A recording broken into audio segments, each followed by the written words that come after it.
Vamos começar a iniciar essa conversa com o jornalista José Luiz da Atena. Eu queria fazer um preâmbulo só nessa entrevista, se me permitir, o nosso entrevistado de hoje, que é o seguinte: nosso entrevistado é um colega de casa aqui, né? Há muito tempo na Bandeirantes, com uma história incrível como jornalista aqui na Bandeirantes. Mas hoje a gente tem que separar um pouco as coisas e fazer uma entrevista Faz questão que você separe mesmo. Por favor, com o jornalista José Luiz da Atena, que é pré-candidato à prefeitura pelo PSDB.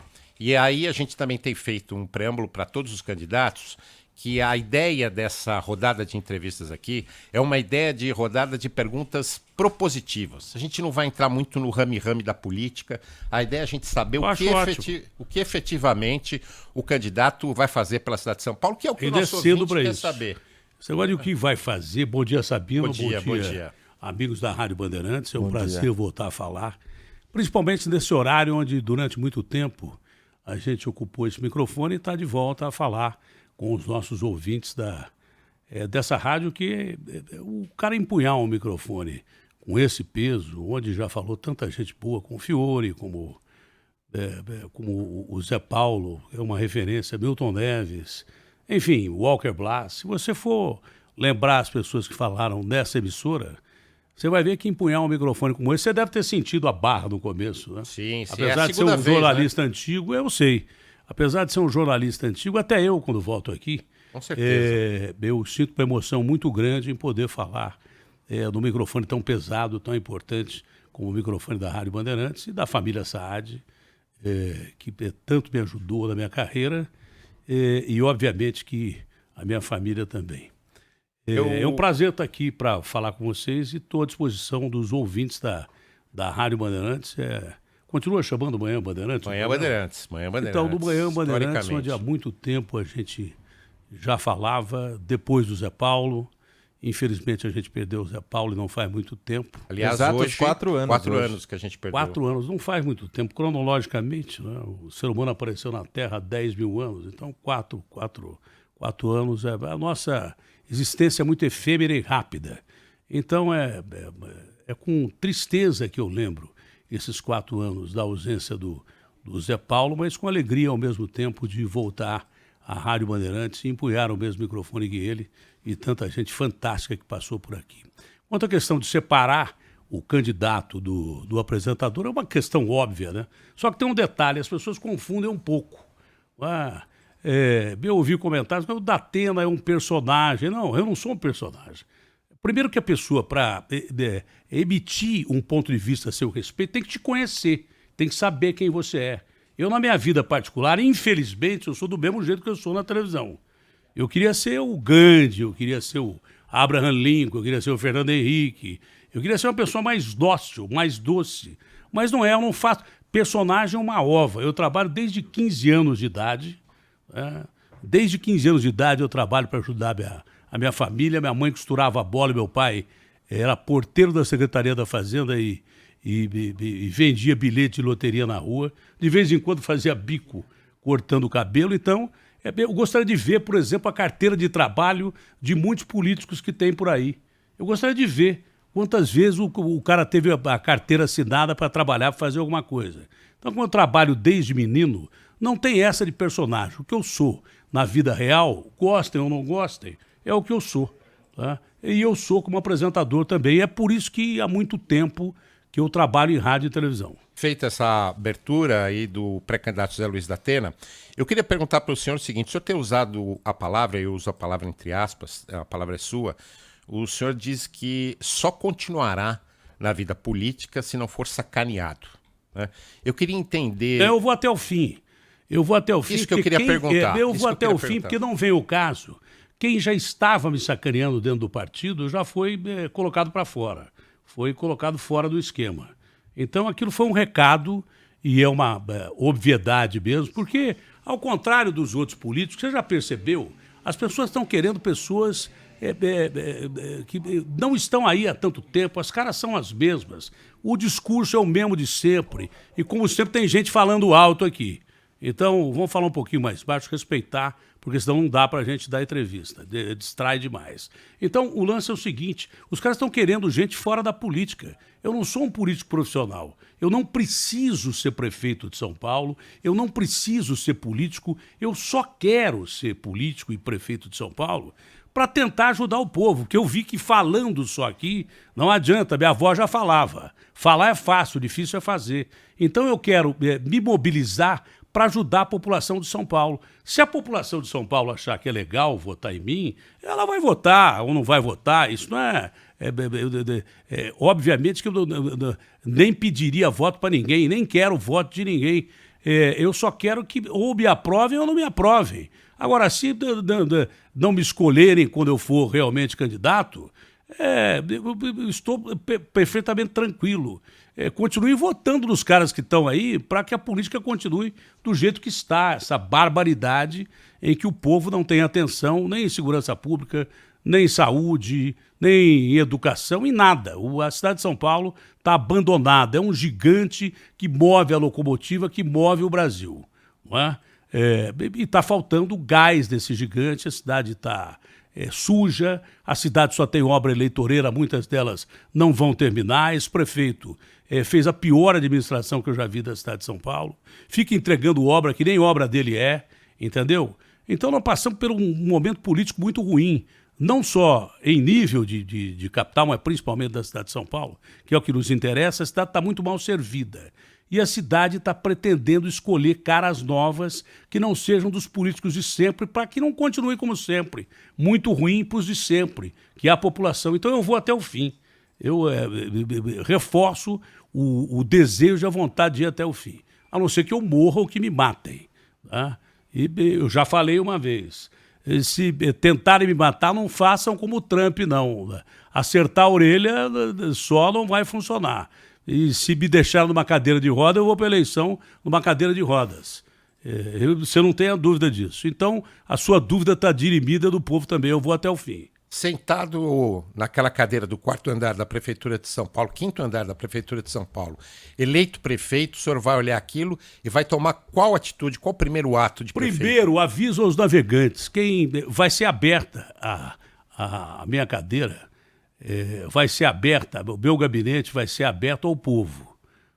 Em primeiro lugar, quem vai ser recebido é o povo. E quem for me procurar com qualquer tipo de proposta, falam tanto em câmara de corpo que vai ter uma câmera ligada direto, simplesmente ligada direto. Eu quero um pouco desse café do 4º andar. Por enquanto eu estou no 4º andar da Band, entendeu? É no 4º andar da Band, que eu respeito muito, e o café é muito bom. É a mesma pessoa que faz o café que está lá fazendo, então o café é bom.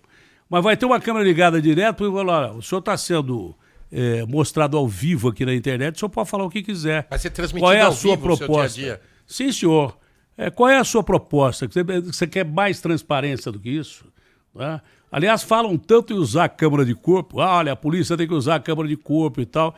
O Ricardo Nunes podia ter uma câmara de corpo desde o começo da gestão dele. Você imagina, seria uma maravilha com essas licitações em que são colocadas em dúvida pelo Tribunal de Contas, são colocadas em dúvida pela Polícia Judiciária, são colocadas em dúvida por Força-Tarefa, que está investigando a participação do PCC nos ônibus. Ontem foi preso mais um da Apbus nos ônibus de São Paulo. Quer dizer, você que está me ouvindo, eu fazia um comentário aqui de 40 minutos e falava há muito tempo que não era lenda urbana a infiltração do crime organizado nos ônibus. A maior prova está aí.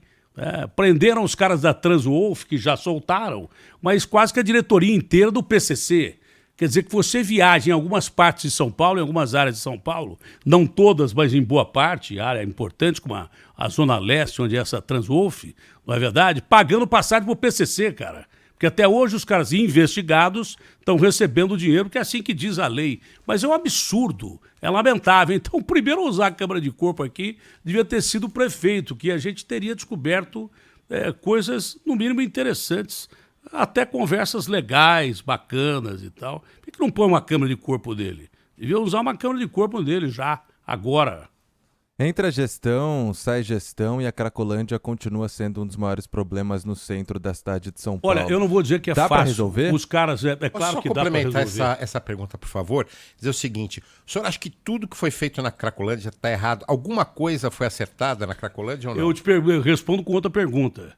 Você acha que deu certo o que foi feito na Cracolândia? Estou aqui para perguntar para o senhor. Não, mas eu estou aqui para te perguntar também. É um método socrático. Não, eu Você tô- vê, porque a sua resposta está na sua pergunta.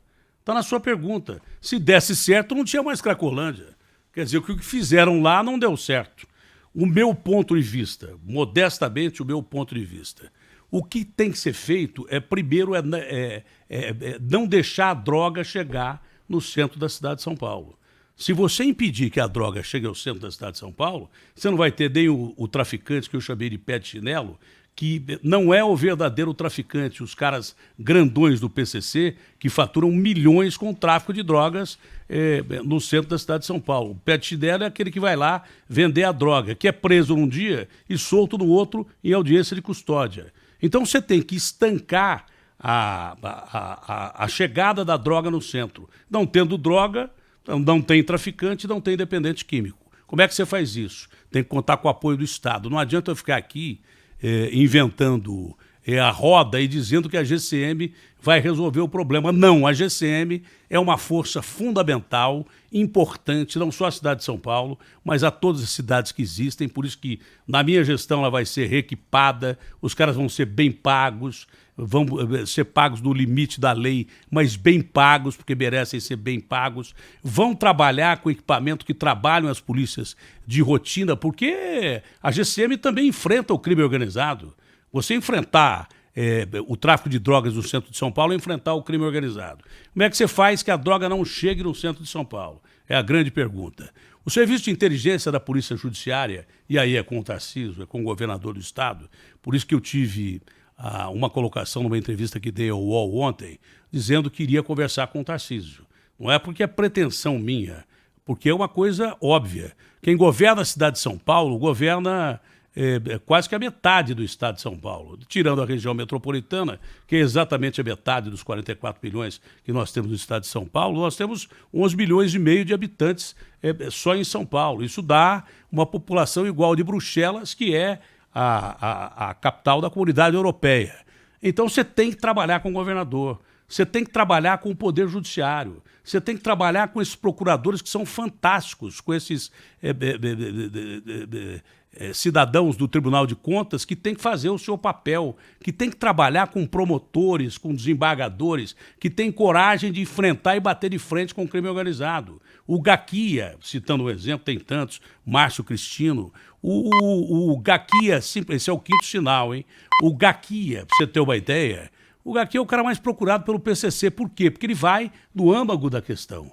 Ele vai a fundo da questão. Então, se todos os atores desse teatro não funcionarem, não funciona o combate às drogas. A Polícia Judiciária, que é a Polícia Civil, ela tem que fazer cada vez mais investigações e ver quem é que está mandando a droga para o centro. De onde vem essa droga? Já está fazendo, mas precisa fazer mais. O reservado da Polícia Militar pode trabalhar nesse sentido e atuar como polícia, definitivamente, que a Polícia Militar é fundamental. São 100 mil homens, a boa parte deles aqui na capital de São Paulo. Então, você não trabalha independentemente, você com o prefeito de São Paulo, dizer que o prefeito de São Paulo resolve o problema da Cracolândia, isso é uma falácia, uma mentira, uma brincadeira, tanto que todos prometeram e ninguém conseguiu acabar com isso. Se todos os atores que são envolvidos no processo não trabalharem no processo, vai continuar a Cracolândia. Então você não pode deixar chegar a droga lá. Isso a Polícia Civil investiga quem são os barões da droga, que estão mandando e ganhando milhões e milhões, com gente morrendo a céu aberto no centro de São Paulo.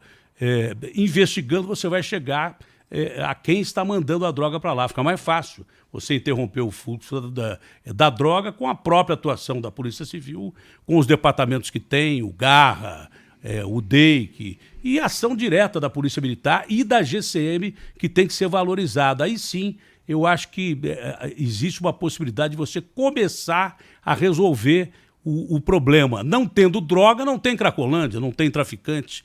É impossível você continuar combatendo o tráfico no centro de São Paulo, na Cracolândia, tomando essas ideias nazistas, fascistas, de fazer guetos, de impedir que as pessoas se movimentem. Por que o traficante se movimenta no centro de São Paulo? Por que o fluxo anda no centro de São Paulo? Porque vai o traficante na frente com a droga e as pessoas quimicamente dependentes vão atrás deles.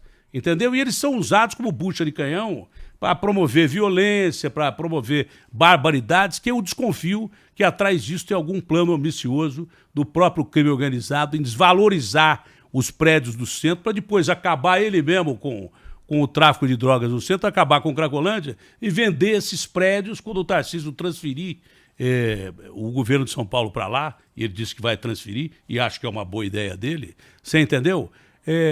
Quanto vão valer esses prédios? A especulação imobiliária, que é onde você bate no crime organizado, que é onde você pega o crime organizado. Você não combate o crime organizado sem combater a lavagem de dinheiro e com inteligência, entendeu? Então esses caras que já faturaram milhões, só um cara que foi preso suspeito, e está na rua já, foi preso suspeito de ser o mandante do crime do Cara Preta e do Sem Sangue, porque ele devia para o PCC, o cara é tão peitudo que devia para um cara do PCC. Esse cara, só ele é suspeito de lavar 200 milhões de reais em imóveis de alto padrão na Zona Leste, no Tatuapé. Você imagina, então, quanto valeria um prédio com o centro de São Paulo saneado? Entendeu? E durante esse processo, como que tem que ser feito o atendimento aos dependentes químicos que estão isso é o naquela principal. região? Eu já disse, não vou ficar repetindo, já senti de perto esse problema, quase destruiu a minha família, é um negócio terrível. A droga, quando ela entra na sua casa, ela entra não é para acabar com a pessoa que está dependente química, vivendo um terror. Essa é destruída e derretida mesmo dentro de casa, mas ela acaba com a família. Destrói os preceitos da família, a mãe fica apavorada, o irmão fica apavorado e daí por diante. As pessoas têm que ser quimicamente dependentes, têm que ser tratadas com respeito. Eu sou a favor de que, a partir de um momento em que a ciência prove que o cidadão não tem condição de se livrar, por exemplo, do fentanil, que é um dos maiores, são as drogas K, que é um dos maiores problemas de saúde que nós temos nos Estados Unidos hoje, que é o fentanil, que está sendo combatido de uma forma incrível pelo DEA e pelas polícias especializadas, e aqui em São Paulo também. A partir do momento em que um sujeito fica dependente químico de crack, e o Brasil é o maior consumidor de crack do mundo, segundo maior em cocaína do mundo, mas o crack, o fentanil principalmente, destrói o cidadão. Então chega um momento em que ele não tem discernimento para ter capacidade de escolher se vai ser internado ou não, mas eu sou legalista. A lei diz que não pode internar compulsoriamente. Então por que não se faz um plebiscito? Se faz plebiscito para tudo. O que o cidadão acha de mudar a lei? De quando a pessoa, provadamente, de forma embasada, cientificamente, não tem condição de decidir, esse sim poderia ser internado compulsoriamente. Porque todo mundo tem o direito de se livrar do fantasma da droga. É um verdadeiro inferno a céu aberto. Você vê pessoas agora em guetos, porque os caras botaram grades, que eu relembro, os guetos da Polônia, que vieram das ideias daquele maldito Hitler, implementadas pelo Himmler, que era o seu braço direito, e aquele bando de representantes do demônio. Me parece aqueles guetos da Polônia, os campos de concentração da Alemanha, Áustria, Auschwitz e coisa parecida, entendeu? Não é assim que você vai resolver o problema do dependente químico, não. O principal detalhe é não ter droga, é não ter traficante. Obviamente, você vai ter menos dependentes químicos. Mas até resolver esse problema, eu acho que deveria repensar essa lei da internação compulsória. Falar um pouquinho com o senhor sobre gestão, porque hoje se sabe que a Câmara Municipal acaba indicando os subprefeitos. São os vereadores que indicam os subprefeitos. E os prefeitos dizem que isso é essencial para manter a governabilidade na Câmara Municipal e ter os projetos aprovados. Mentira, é por isso que os caras o senhor mudaria isso? É por isso que os caras estão com o saco cheio dos políticos de sempre. Estão olhando do cenário político. São os mesmos caras de sempre que concorrem à eleição.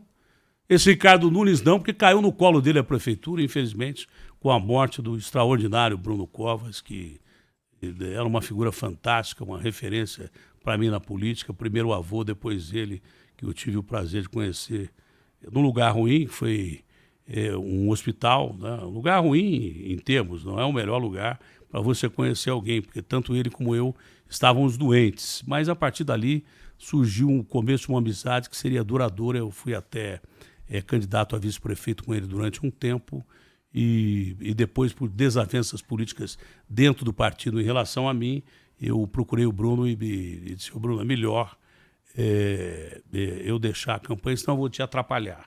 E foi uma decisão consensual. Falou: pô, mas eu não tenho outro candidato a vice. Então, infelizmente, eu também sou muito responsável por São Paulo ter essa tragédia de prefeito que tem. Porque se assim não fosse, eu seria eleito com o Bruno, pelo Bruno, porque o Ricardo Nunes não foi eleito para nada. Ele foi eleito pelo Bruno. O povo votou no Bruno, não votou no Ricardo Nunes. Então, eu me sinto um pouco responsável por essa tragédia que a cidade de São Paulo vive. Ele disse que é uma injustiça eu ser candidato pelo PSDB. Injustiça é ele ser prefeito de São Paulo, para o povo de São Paulo, não fazendo nada pelo povo de São Paulo. Respondendo a sua pergunta, é uma pergunta muito interessante. Isso é tudo cargo comissionado. São ex-policiais, ou sei lá quem, que esses vereadores de São Paulo colocam nas subprefeituras. É tudo cargo comissionado. E o que há de acusação de roubalheira, de fiscais que, não digo a maioria, mas muitos deles, de fiscais que comem bola do cara que vende cachorro-quente. Isso é denúncia que nós fizemos aqui na Rádio Bandeirantes e da TV Band, né? De uma funcionária que, com mais outro funcionário, com o envolvimento da subprefeita, no fim, ela foi presa, a fiscal, e depois a subprefeita, com quem o prefeito, um dia depois da denúncia, saiu dançando numa festa, com não estou nem aí com a denúncia que esses caras fizeram. Estavam achacando o ambulante, o sujeito que vende cachorro-quente, queriam 10 conto do cara. O cara falou: ó, eu nunca vi 10 conto da minha vida. Então, é bobagem. Primeiro, o cara, para ser subprefeito de uma região, ele tem que ser da região, ou morar durante muito tempo na região, e ter a aprovação da região, ter a aprovação do local de subprefeitura. Essa história de botar ex-policial, coronel, sei lá quem, em cargo de subprefeito é uma calamidade. Tem cara que o cara não conhece o nome da rua principal da região em que ele está lotado como subprefeito. Isso é cargo comissionado, isso vai acabar.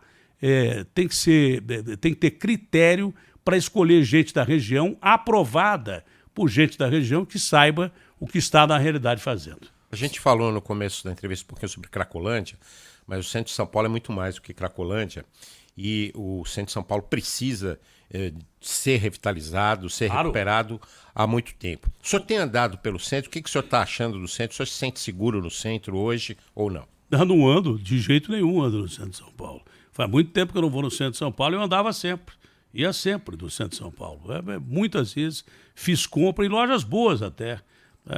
Tinha amigos meus no centro, eu trabalhei ali muito perto na TV Record. Eu ia sempre ali da Barra Funda até ali, tinha amigos, o seu Estélios, um restaurante grego muito bom. Eu ia sempre no centro de São Paulo. No centro e centro expandido. Sempre fui, sabe? E lembra quando o centro de São Paulo era frequentado de uma forma que você simplesmente não conseguia andar. Você acabava esbarrando nas pessoas. Era tão bom o centro para o cidadão de bem que até máfia tinha. Lembra daquele presidente de clube que se transformou num mafioso desgraçado, que ele vendia partes da calçada para os ambulantes? Quer dizer que não tinha nem loja para o sujeito poder vender o produto dele. Então, o centro de São Paulo é fundamental, é importante como um centro de comércio, de turismo. Ali nós temos o Marco Zero de São Paulo, onde a cidade foi fundada. Tem monumentos maravilhosos, tem a arquitetura de uma época que nos lembra de uma época de ouro da arquitetura mundial, né? Tem prédios, são prédios que parece que você está em Paris, mas tudo jogado, largado. Por quê? Por causa do crime que ali existe. Como é que você pode convidar pessoas para irem ao centro, o cara levar facada, levar tiro, ser assaltado pela gangue do tapa na cara, gangue da bicicleta e coisas que tais. Tudo isso afastou as pessoas do centro e sabendo, vou te dizer uma coisa, havia pessoas de quarta geração que estavam ali. O tataraneto do fulano de tal, que já tinha criado a família toda ali, vendendo honestamente, pagando os seus impostos honestamente, esse cidadão foi expulso de lá.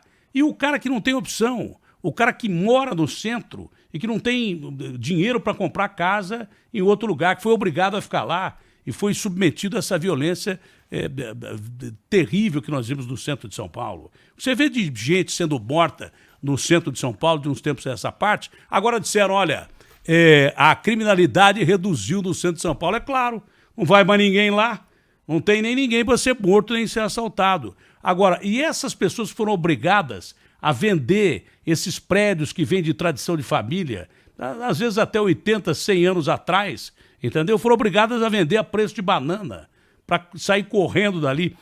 Eu vi o fim do centro quando eu estava noticiando ao vivo do Brasil. Gente, não foi bem ao vivo, é que a operação estava sendo feita ao vivo, da madrugada. Um cara que vendia câmera de segurança, teve a loja inteira assaltada e falou, não, eu não fico mais aqui. Falei, velho, quando estão roubando câmera de segurança, é porque chegou ao fim. Então, não tem cabimento. Esse papo furado de que reduziu a criminalidade do centro de São Paulo é porque acabaram com o centro de São Paulo e quem acabou foi essa gestão do Ricardo Nunes, permitindo que a violência simplesmente estivesse solta por ali. Ele tem uma grande culpa na parcela e quem administrou São Paulo até agora também tem, porque nenhum deles resolveu o problema da Cracolândia, que atraiu o crime organizado para o centro de São Paulo. Datena, o senhor disse recentemente que São Paulo é uma prefeitura rica para um povo pobre. Isso é um absurdo também, você ter o terceiro orçamento da União, acho que são 107 bilhões, sim, fora as arrecadações. Né? O senhor disse que vai raspar o tacho. Mas isso é verdade. Quando você passa numa época de crise, não pode ter prefeitura rica e o povo pobre. Isso é um absurdo, isso é um contrassenso desgraçado. Para onde tem que ir o investimento? Sem pedalada fiscal, o investimento você tem que investir em cima do plano de governo que está sendo elaborado por mim e pelo PSDB. Já estou conversando com pessoas notáveis, eu estou conversando com pessoas de minha confiança, mas que são notáveis em cada área de atuação. E o partido a mesma coisa. Deixa eu terminar. E todos eles estão elaborando um plano de governo. Não adianta você ficar falando em metas aqui. Eu já repeti, é muito superficial você dizer o que você vai fazer na cidade de São Paulo agora é prematuro, porque você vai fazer como todo político. Vai dizer e não vai cumprir. Então, quando você registrar um plano de governo, você tem que cumprir, porque senão você vai virar um político qualquer. Então é por isso que eu acho que tem que ter um plano de governo. É cedo para falar em metas, mas essa história ela tem que ser elaborada dentro de todo o plano de governo, seja saúde, educação, segurança pública ou o que for, dentro de todo o esquema do plano de governo, você tem que priorizar o povo. Então não pode ter caixa da prefeitura cheio para o cara gastar como está gastando agora, para se eleger com obra eleitoreira, entendeu? E gastar dinheiro em empresa de rádio, televisão, ter publicidade pra caramba, para poder se eleger. Não.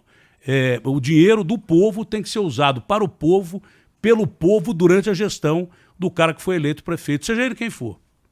Nessa reta final da conversa com o pré-candidato pelo PSDB... Já acabou! José Luiz da Atena, faltam 3 minutos ainda. Passou rápido. Meu comentário era maior do que isso. E aí ainda eu vou fazer uma pergunta meio grande. Espero que você consiga fazer uma resposta. Se eu tiver tempo de responder... Olha lá. Lula ou Bolsonaro? E 2, o senhor vai escolher pessoalmente seu vice? Não vou escolher pessoalmente o meu vice, porque isso é uma decisão em consenso do partido. Aliás, ontem eu recebi uma ligação do Pablo Marçal para marcar um encontro. Essa notícia é novidade. Eu acho que político tem que conversar, não tem? Mesmo porque nós dois não somos políticos. Eu não sei o que ele quer. Eu vou conversar com ele, porque eu acho que é importante conversar com todo mundo. Quem quiser conversar comigo, à exceção do Ricardo Nunes, eu converso com qualquer um. Com o Ricardo eu prefiro não conversar. À exceção do Ricardo eu converso. Com o Boulos, por exemplo, eu posso conversar. Ô, Boulos, olha, é o seguinte, você para com esse negócio de invadir a casa dos outros, porque não vai dar certo. Ele fica pé da vida, porque diz que não gosta de brincadeira desse tipo. Mas o Boulos tem que acabar com essa imagem mesmo. Senão não vai ser eleito prefeito de São Paulo de jeito nenhum, com a rejeição que já tem. Ele e a Marta, na verdade, não que eu não tenha, mas ele tem bastante. Mas eu converso com qualquer um. Eu estou disposto a conversar com qualquer pessoa. O que você me perguntou? Lula ou Bolsonaro?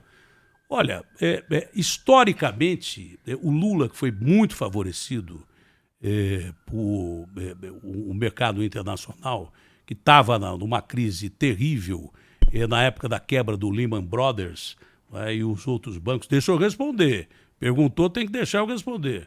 Então, o Lula foi favorecido pelo mercado externo. Aliás, eu fiz um canal livre com o João Mir, com o Mitre, lá em Brasília, e o Lula começou a falar das realizações dele. Eu falei, presidente, o senhor tem que levar em consideração que quem descobriu o Brasil foi o Cabral, não foi o senhor. Então, o senhor foi favorecido pelo mercado externo, e aqui os bancos estavam saneados por causa da corrupção que foi descoberta com aquela CPI do Banestado. Então, todo mundo começou a investir aqui.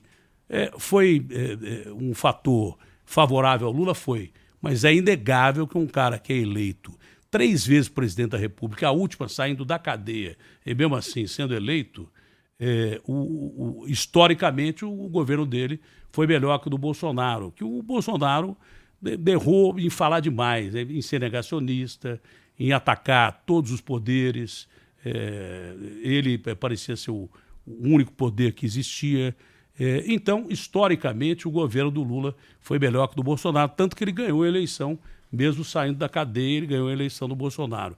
Acho que se o Bolsonaro falasse menos, talvez ele pudesse fazer um bom governo, se bem que justiça seja feita, ele enfrentou a pandemia também. Mas o Lula, para mim, foi melhor político, muito melhor político que o Bolsonaro. Dia 8 de agosto tem debate aqui na Band, o primeiro entre os candidatos à Prefeitura de São Paulo. O senhor estará presente? Não. Não venho na Band, porque eu acho que é uma injustiça. Eu, como funcionário da Band, não, estou brincando. Senão o Mitre vai morrer do coração. Claro que eu estarei.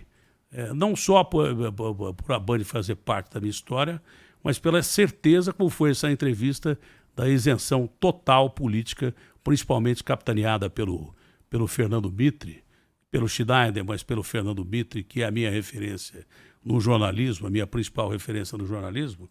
O Mitre é tão importante para o jornalismo brasileiro, é um dos mais premiados que existem. Ele não dá muita importância a isso, mas como ele vai fazer o seu 49º debate, acho que ele fez do debate entre o Getúlio e o candidato daquela época, até Dom Pedro. O Mitre é genial, é um gênio, e eu jamais me negaria a vir a um debate que ele elaborou, principalmente que o melhor livro histórico sobre debates políticos é do Fernando Mitre, e está preparada uma edição nova. Claro que eu estarei presente nos debates. Vai ser engraçado esse debate. Eu quero ver o que esses caras vão dizer. Principalmente eu, né? Mas eu quero ver o que eles vão dizer, porque muitos deles são cheios de tudo e vazios de nada. Entendeu? Na verdade, eles acham que sabem tudo e não sabem nada. Vou relembrar mais uma vez a frase do Lincoln. É melhor o cara achar que você é um idiota e você ficar quieto do que você falar e o cara ter certeza que você é um idiota. Isso vai ficar muito claro nesses debates aí para muita gente. Espero que não comigo. Pré-candidato do PSDB, José Luiz da Atena, conversou conosco hoje aqui no Manhã Bandeirantes. Muito obrigado pela sua participação, boa sorte. Foi um prazer enorme, obrigado a vocês, todos vocês, algumas caras novas aqui, a você que é um excelente jornalista, um condutor de programa maravilhoso. Obrigado. Nós deixamos o programa em boas mãos e use e abuse desse microfone pesado da Rádio Bandeirantes, que esse microfone, na realidade, é um microfone que é histórico. E dele eu já vivi grandes emoções pessoalmente, mas já ouvi grandes emoções porque a Rádio Bandeirantes contou a história de São Paulo desde que o rádio foi fundado. Contou a história do Brasil desde que o rádio foi fundado. E por aqui passaram pessoas que só não são mais importantes que a Rádio Bandeirantes, que essa, para mim, mora no meu coração. Tiraram o meu quadro daqui, não tiraram? Que pena. Eu gostava tanto Mas o senhor de está ver na meu história da quadro aqui. Bandeirantes, com certeza. Eu vou voltar para a história da Bandeirantes, se não até foi porque eleito o prefeito. senhor está aqui ainda. Mas eu acho que... eu estou aqui. Mas eu acho que vai demorar para voltar, porque a minha meta é ser eleito prefeito de São Paulo. Tenho convicção disso, que vou ser eleito prefeito de São Paulo. Mas aí não depende de mim e tanto faz. Vamos esperar para ver o que vai acontecer. Mas foi um prazer estar de volta aqui, principalmente tomar o café do quarto andar e dar um abraço grande no Johnny, na Rosana, no Ricardo, em toda a família Saad, que é maravilhosa. Muito obrigado. Obrigado. Bom dia, Obrigado a senhor. vocês. Bom dia aos amigos da Rádio Bandeirantes. 10h37. Rede Bandeirantes